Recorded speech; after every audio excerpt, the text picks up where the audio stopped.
नमस्कार। एग्जाम्स की तैयारी में अक्सर एक टॉपिक बहुत परेशान करता है और वो है इंडियन फोक डांसेस।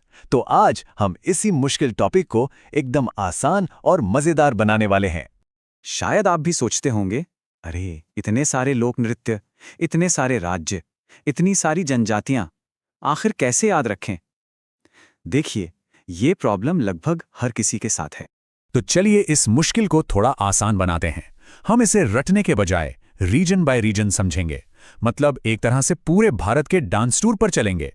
तो ये रहा हमारा आज का प्लान। हम उत्तर से शुरू करेंगे, फिर पूरब, पश्चिम, मध्य और आखिर में दक्षिण भारत के डांस देखेंगे।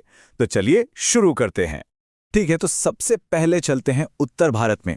हिमालय से लेकर मैदानों तक देखते हैं कौन कौन से डांस पॉपुलर हैं। हमारी पहली झलक है उत्तराखंड की। यहाँ के कुमाऊं रीजन में एक बहुत ही खूबसूरत कम्युनिटी डांस होता है जिसका नाम है छोड़ा। अच्छा, अब एक एग्जाम का सवाल देखते हैं। छोलिया डांस के बारे में सुना है?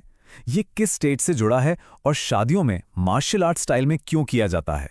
तो इसका जवाब है उत्तराखंड। और ये बहुत इंटरेस्टिंग है। सोचिए, एक बारात जा रही है और उसकी हिफाजत के लिए योद्धा तलवारों के साथ डांस कर रहे हैं। बस यही है छोलिया डांस, है ना कमाल की बात। अब थोड़ा और ऊपर चलते हैं, जम्मू और कश्मीर। यहां दो बहुत फेमस डांस हैं। एक है राउफ, जिसे औरतें करती हैं, बहुत ही ग्रेसफुल होता है ये। और दूसरा है धुमाल, जो वट्टल जनजाति के पुरुष करते हैं और इसमें बहुत एनर्जी होती है। तो उत्तर भारत के बाद अब हम अपने सफर को आगे बढ़ाते हैं और रुख करते हैं ईस्ट और नॉर्थ ईस्ट इंडिया की तरफ। यहाँ के डांस में आपको नेचर और हार्वेस्ट का सेलिब्रेशन दिखेगा। असम की बात करें तो यहाँ बोडो जनजाति का एक डांस है, बगरुम्बा। इसे बटरफ्लाई डांस भी कहते हैं। पता है क्यों? क्योंकि इसमें डांसर तितलियों और पक्षियों की तरह मूव करते हैं। ये दिखाता है कि वो नेचर से कितना जुड़े हुए हैं। अच्छा, असम का बिहू तो सबने सुना होगा, पर क्या आपको पता है कि बिहू एक नहीं बल्कि 3 होते हैं? साल में 3 बार मनाया जाता है। अप्रैल में नया साल, अक्टूबर में एक शांत सा बिहू और जनवरी में फसल कटने की खुशी में। अब बात करते हैं छऊ की। ओडिशा का मयूरभंज छऊ बहुत खास है। क्यों? क्योंकि छऊ के बाकी फॉर्म्स में मास्क पहने जाते हैं, पर इसमें नहीं। सारा का सारा डांस बॉडी लैंग्वेज और एक्सप्रेशंस पर टिका होता है ना इंटरेस्टिंग? ठीक है, तो ईस्ट से अब चलते हैं भारत के दिल में, वेस्ट और सेंट्रल इंडिया। यहाँ की तो बात ही अलग है, ट्रेडिशंस और सेलिब्रेशन का एकदम सेंटर। राजस्थान का नाम आते ही घूमर याद आता है ना? पर इसकी शुरुआत भील जनजाति ने की थी, देवी सरस्वती की पूजा के लिए। बाद में ये राजपूत राजघरानों में भी पॉपुलर हो गया। अच्छा, एक कंफ्यूजन जो बहुत लोगों को होता है, गरबा और डांडिया, क्या ये एक ही हैं? नहीं, गरबा आरती से पहले होता है, जिसमें एक दिए के चारों ओर डांस करते हैं, और डांडिया होता है आरती के बाद, जिसमें डांडियों का इस्तेमाल होता है। ये डांडिया दरअसल देवी दुर्गा और महिषासुर की लड़ाई को दिखाती हैं। अब चलिए छत्तीसगढ़, यहाँ की वैरायटी देखिए। पंडवानी में तो संगीत के साथ पूरी महाभारत सुना दी जाती है।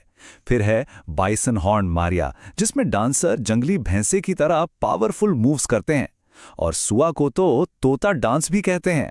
चलिए अब अपने सफर के आखिरी पड़ाव पर चलते हैं, साउथ इंडिया। यहाँ के डांस में आपको एक अलग ही इंटेंसिटी, ड्रामा और स्पिरिचुअलिटी मिलेगी। दिव्य कहानियां और योद्धाओं का जोश सब एक साथ।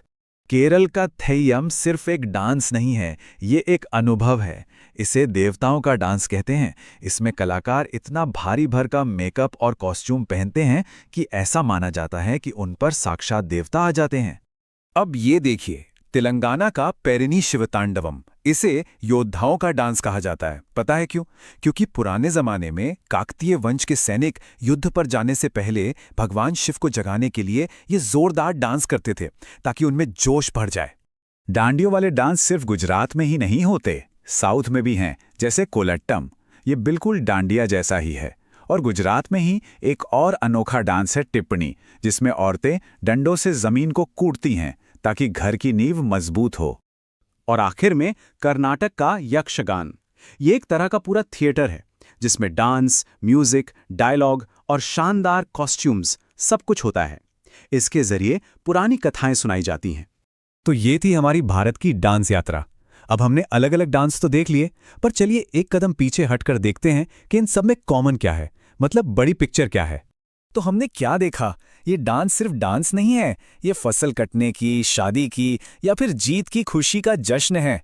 कई डांस तो मार्शल आर्ट से निकले हैं, डांडियों वाले डांस भी बहुत कॉमन है। और सबसे ज़रूरी बात, ये किसी खास जनजाति की पहचान होते हैं।